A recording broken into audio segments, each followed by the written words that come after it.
नमस्कार दोस्तों, आपका स्वागत है अपने YouTube चैनल P4 पोर्टफोलियो में। आज हम बात करने वाले हैं एक पेनी स्टॉक के बारे में जो कि आपको मल्टी बैगर रिटर्न्स दे सकता है। लेकिन इससे पहले अगर आपने चैनल को सब्सक्राइब नहीं किया है तो प्लीज़ सब्सक्राइब कीजिए और रेगुलर अपडेट्स पाने के लिए नोटिफिकेशन बेल को प्रेस कीजिए।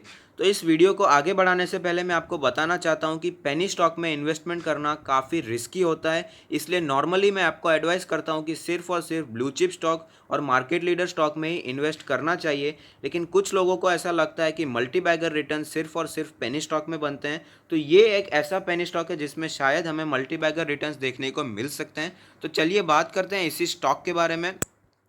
तो आप देख सकते हैं ये स्टॉक है Vodafone idea limited, telecommunication service में काम करती है। आपको पता है इसका लास्ट ट्रेडेड प्राइस है 4.2 रुपीज़, जो कि 1.2% ऊपर। हम सीधा बात करेंगे इसके फाइनेंशियल्स के बारे में। तो आप देख सकते हैं दिसंबर 18 में नेट प्रॉफिट तो था ही नहीं, नेट लॉस रिपोर्ट किया है 5033 करोड़ का। मार्च 19 में 4927 करोड़ का लॉस, जून 19 में 5038 करोड़ का लॉस और सितंबर 19 में तो 49,727 करोड़ का लॉस। दिसंबर 19 की बात करें तो 6,417 करोड़ का लॉस। तो आप देख सकते हैं काफ़ी समय से लॉस मेकिंग कंपनी है, काफ़ी क्वार्टर से लॉस रिपोर्ट कर रही है। फिर भी मैं कह रहा हूँ कि शायद ये मल्टी बैगर रिटर्न्स दे सकते हैं। ऐसे क्यों? क्योंकि काफ़ी अच्छी न्यूज़ आ रही है रिसेंटली स्टॉक के बारे में। तो उन न्यूज़ में से कुछ न्यूज़ मैं आपको दिखाना चाहूँगा। तो आप देख सकते हैं वोडाफोन ग्रुप ने 1530 करोड़ का पेमेंट किया है वोडाफोन आइडिया को अंडर कंटिजेंट लायबिलिटी मैकेनिज्म। और अगर बात करें गवर्नमेंट को लाइसेंस फी देने के बारे में, तो वोडाफोन ने वो भी पे किया है 1367 करोड़ गवर्नमेंट को टूवर्ड्स लाइसेंस फी और स्पेक्ट्रम चार्जेस, जो कि थे जनवरी मार्च क्वार्टर के बारे में। और अगर बात करें कस्टमर्स को लेकर, तो दिल्ली के रीजन में डेटा डिमांड बढ़ने के कारण वोडाफोन नेटवर्क कैपेसिटी बढ़ाने की बात कर रहा है। तो आप समझ सकते हैं कि कस्टमर्स का ठीक से ध्यान रखा जा रहा है, बड़ा कस्टमर बेस है। आपको पता है कि इंडिया में सिर्फ 3 बड़े टेलीकॉम ऑपरेटर्स है, जिसमें से सबसे बड़ा है जियो, उसके बाद आता है एयरटेल और तीसरा आता है वोडाफोन आइडिया। तो आपको पता है कि वोडाफोन आइडिया बहुत ही गिर चुका है स्टॉक, फिर भी इसमें थोड़ी सी पॉजिटिवनेस अभी न्यूज़ में दिखाई दे रही है।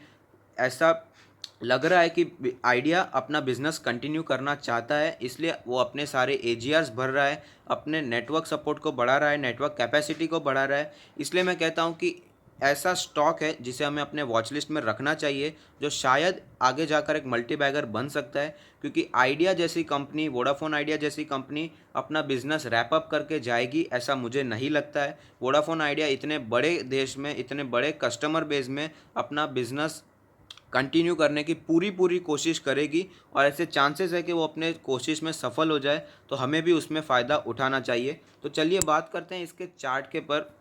तो सबसे पहले हम आपको ऑल टाइम चार्ट दिखाऊंगा जिसमें एक कैंडल 1 मंथ की रहेगी। तो आप देख सकते हैं कि अच्छी खासी तेज़ी देखने को मिली थी, 200 के ऊपर पहुंच गया था स्टॉक। लेकिन जब जियो लॉन्च हुआ उसके बाद एयरटेल में और आइडिया में दोनों में गिरावट आई, क्योंकि जियो ने डेटा और कॉलिंग दोनों फ्री बांटने की अनाउंस किया था।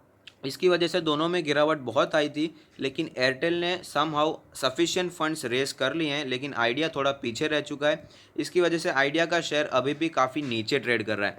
तो अब बात करते हैं 1 ईयर सिनेरियो के बारे में, जिसमें एक कैंडल मैं 1 डे की लगाऊंगा। तो आप देख सकते हैं कुछ समय पहले ये 3 रुपीज़ के लेवल के आसपास ट्रेड कर रहा था, लेकिन उसके बाद अच्छी तेज़ी देखने को मिली थी, 7 रुपये तक ये पहुंच चुका था। तो ये एक ऐसा स्टॉक है जो हमें काफ़ी तेज़ी दिखा सकता है और साथ ही साथ काफ़ी गिरावट भी दिखा सकता है। तो जिन्होंने 3 रुपीज़ के आसपास इसमें पोजीशन बनाई होगी, उन्होंने तो 7 रुपीज़ पर अच्छा खासा मुनाफा लिया होगा। लेकिन जिन्होंने 6 रुपीज़ या 7 पर पोजीशन बनाई होगी, उनके अच्छे खासे रुपए टूट रहे होंगे। इसलिए मैं कहता हूं कि पेनी स्टॉक में हो सके उतना कम पैसा इन्वेस्ट कीजिए। आप वोडाफोन आइडिया को कंसिडर कर सकते हैं, एक पेनी स्टॉक में इन्वेस्ट करने के लायक है ये स्टॉक। लेकिन इतने ही पैसे इन्वेस्ट कीजिए जो आपको ज़रूरत नहीं है या फिर जो आप गंवाने को तैयार है। अगर आपकी रिस्क कैपेसिटी 3,000 की है तो सिर्फ 3,000 इन्वेस्ट कीजिए। अगर आपकी रिस्क कैपेसिटी 3 लाख की है तो 3 लाख इन्वेस्ट कीजिए।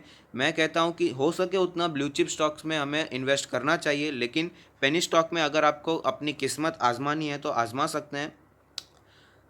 इसमें आप हो सके उतना कम इन्वेस्टमेंट कीजिए, अपनी रिस्क कैपेसिटी के हिसाब से इन्वेस्टमेंट कीजिए तो कोई बुरी बात नहीं है।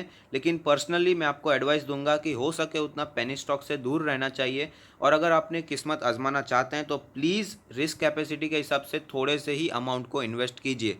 तो अगर आपको ये वीडियो पसंद आया हो तो लाइक कीजिए, शेयर कीजिए, कमेंट कीजिए, सब्सक्राइब कीजिए और मुझे मोटिवेट कीजिए। Thank you. Stay happy, happy investing.